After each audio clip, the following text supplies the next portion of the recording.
चीज है हमारा माहौल, जिसे इस्लामी तहजीब में सोहबत कहा जाता है। तो आज इसी विचार को जरा और गहराई से समझते हैं। ये जो बात है ना, ये इस पूरे विश्लेषण की आप कह सकते हैं एक बुनियाद है। ये हमें बताती है कि देखिए, ज्ञान दो तरह का होता है। एक वो जो रूहानी मामलों से जुड़ा है, और दूसरा वो जो हमारी रोजमर्रा की जिंदगी और तजुर्बों से आता है।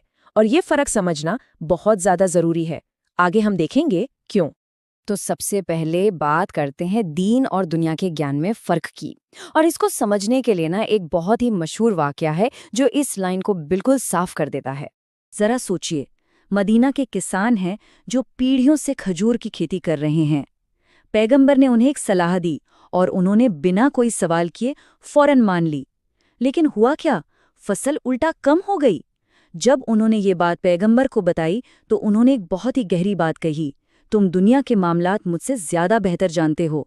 मतलब साफ था, रूहानी रहनुमाई और दुनियावी महारत ये दो अलग अलग चीजें हैं।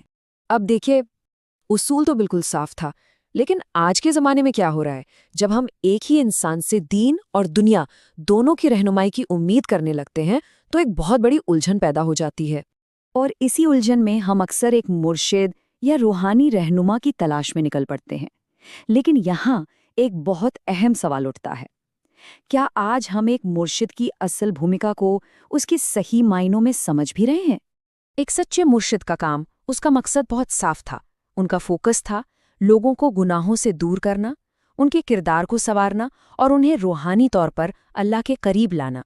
बस देखिए, पहले एक मुर्शिद का काम था इंसान की रूह को संवारना। लेकिन आज क्या हो रहा है? अक्सर उन्हीं लोगों से ये उम्मीद की जाती है कि वो बिजनेस में सलाह भी दें और शादी के मसले भी सुलझाएं। ये उम्मीद उनकी असल भूमिका से बहुत बहुत आगे निकल गई है।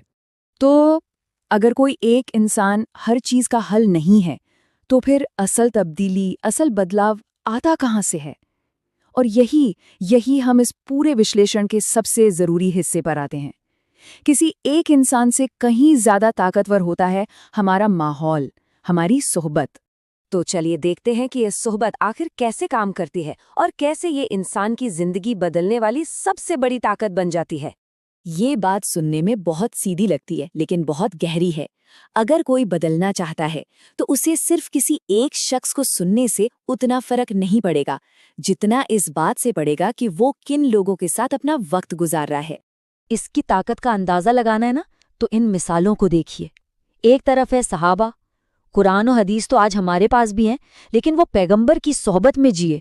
और दूसरी तरफ नूह अलैहिस्सलाम का बेटा, लूत अलैहिस्सलाम की बीवी, पैगंबरों के साथ रहने के बावजूद बुरे माहौल का, बुरी सोहबत का शिकार हो गए। मतलब सोहबत की ताकत बेमिसाल है, चाहे वो अच्छी हो या बुरी। और हाँ, ये चीज सिर्फ ईमान और दीन जैसी बड़ी बड़ी बातों पर ही लागू नहीं होती। हमारी छोटी छोटी आदतें, जैसे कोई कितना दरिया दिल है या कितना कंजूस, ये भी हमारी सोहबत से ही बनती है। इसको लेकर एक बड़ा मजेदार किस्सा है। अब ये कहानी मजाकिया लग सकती है, लेकिन ये एक गहरी बात बताती है। एक बाप ने बच्चों को कंजूसी का एक पाठ पढ़ाया, लेकिन बच्चों ने उस माहौल से कंजूसी का एक अलग ही लेवल सीख लिया। उन्होंने घी का डिब्बा भी नहीं छुआ, सीधे अलमारी के दरवाजे का इस्तेमाल किया।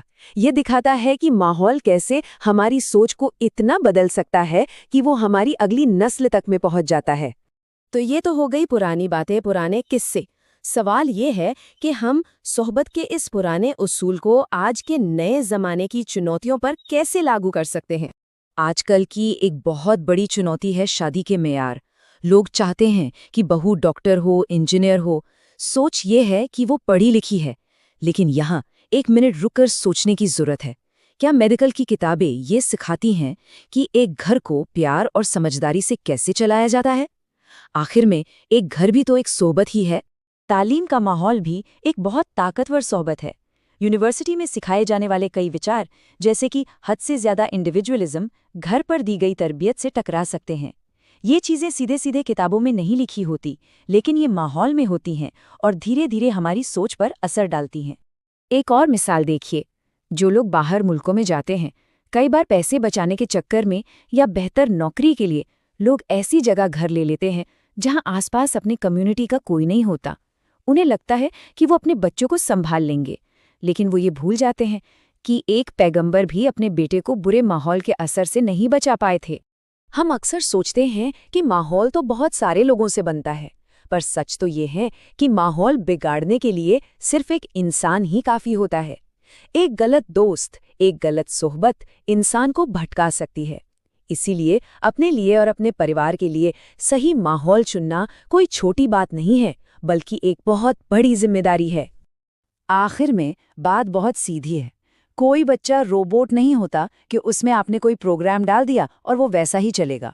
उसका जो असली सॉफ्टवेयर है ना, वो उसके आसपास के माहौल से, उसकी सोहबत से ही इंस्टॉल होता है। तो ये सवाल सिर्फ दोस्तों का नहीं है, ये सवाल है हमारे काम की जगह का, हमारे सोशल मीडिया फीड का, उस हर चीज का जो हमारे माहौल का हिस्सा है। तो हमें रुक कर खुद से पूछना होगा, हमारी सोहबत हमें बना रही है या बिगाड़ रही है? ये हमें आखिर किस मंजिल की तरफ ले जा रही है?